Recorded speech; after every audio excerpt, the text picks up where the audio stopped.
एक रुपये में आसमान की सैर सुनने में तो इम्पॉसिबल लगता है, लेकिन कर्नाटक के हसन जिले के एक छोटे से गांव गोरर में जन्मे कैप्टन जी.आर. गोपीनाथ ने इसे पॉसिबल कर दिया। वो कैसे, ये हम थोड़ा आगे जानेंगे। इनके फैमिली बैकग्राउंड की अगर बात करें तो इनके फादर एक टीचर थे और खेती का काम भी करते थे और इनकी माँ एक हाउसवाइफ थी, मतलब एक मिडिल क्लास फैमिली से ये बिलोंग करते थे। आर्मी से इनका काफ़ी अच्छा लगाव रहा। सैनिक स्कूल से अपनी पढ़ाई पूरी करने के बाद इन्होंने एनडीए का एग्ज़ाम क्लियर किया। पुणे खड़गवासला से एनडीए करने के बाद Indian military academy IMA Dehradun से इन्होंने मिलिट्री ट्रेनिंग पूरी की। अपनी ट्रेनिंग पूरी करने के बाद अब इनके सामने 3 ऑप्शन थे, इन्फेंट्री, आर्टिलरी और इंजीनियरिंग कोर्प्स। इन्फेंट्री एक तरह से पैदल सेना है जो दुश्मन से काफ़ी करीब से लड़ते हैं और इसमें फिजिकल फिटनेस काफ़ी अच्छी होनी चाहिए, जबकि आर्टिलरी मॉडर्न वेपन्स के लिए जानी जाती है, जैसे missile, rockets, field guns, mortar, drones और सर्विलेंस रेडार। जबकि इंजीनियरिंग कोर्प्स टेक्निकल वर्क के लिए जानी जाती है। लेकिन कैप्टन को गन्स और आर्मरी से ज़्यादा लगाव था, इसीलिए उन्होंने आर्टिलरी ज्वाइन की एक 20 साल के ऑफिसर के तौर पर। 1971 में हुई बांग्लादेश की लड़ाई तक ये आर्मी में रहे और 28 साल की उम्र में इन्होंने आर्मी से रिटायरमेंट ले लिया। इनके अंदर कुछ नया करने की जिद थी, इसलिए इन्होंने कई बिजनेस में हाथ आजमाया, जैसे dairy farm, poultry farm, hotel, stock broker और साल 1996 में डेक्कन एविएशन नाम से हेलीकॉप्टर सर्विस भी शुरू की, लेकिन किसी में भी सक्सेस नहीं मिली। साल 2000 में ये छुट्टियां मनाने अमेरिका गए हुए थे और यहीं से इनके दिमाग में सस्ती हवाई यात्रा का ये आइडिया आया। अमेरिका की फिनिक्स सिटी में इन्होंने वहाँ का एक लोकल एयरपोर्ट देखा जो रोज़ लगभग 1000 फ्लाइट्स ऑपरेट करता था और जिनमें लाखों लोग यात्रा करते थे। ये अकेला एयरपोर्ट इतनी फ्लाइट्स ऑपरेट करता था जितनी भारत के 40 एयरपोर्ट मिलकर भी नहीं करते, जबकि ये अमेरिका के टॉप एयरपोर्ट्स में भी नहीं था।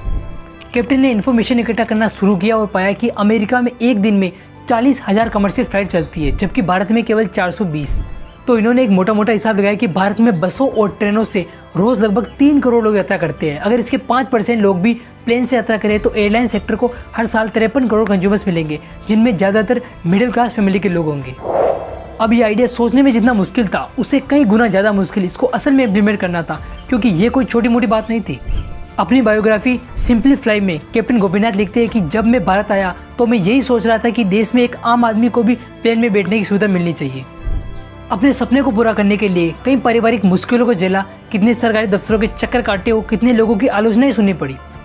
इतनी मुश्किलों के बाद अगस्त 2003 में कैप्टन गोपीनाथ ने 48 सीटर 2 इंजन वाले 6 हवाई जहाज़ों के बेड़े के साथ एयर डेक्कन नाम की रीजनल एयरलाइंस की स्थापना की।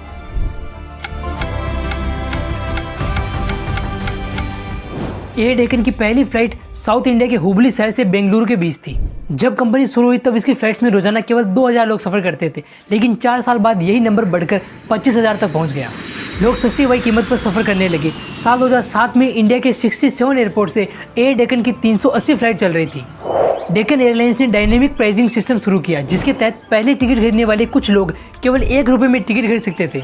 जैसे आपने राजधानी और शताब्दी जैसी प्रीमियम ट्रेनों में देखा होगा कि जैसे जैसे सीटें कम होती जाती है वैसे वैसे किराया बढ़ता जाता है। इसी तरह लाखों लोगों ने इस एयरलाइन से केवल 1 रुपये में यात्रा की। एयर डेक्कन कंपनी ने लोगों को काफ़ी सेटिस्फाइड किया, लेकिन साल 2007 के एंड तक और भी कंपनियां एविएशन के फील्ड में आ गई और उन्होंने भी कैप्टन गोपीनाथ के फॉर्मूले को आजमाया, जिसकी वजह से एयर डेक्कन को दूसरी कंपनियों से टक्कर मिलने लगी। इसलिए यह कंपनी धीरे धीरे लॉस में जाने लगी। साल 2007 में ही कैप्टन गोपीनाथ ने एयर डेक्कन को विजय माल्या की कंपनी किंगफिशर को बेच दिया।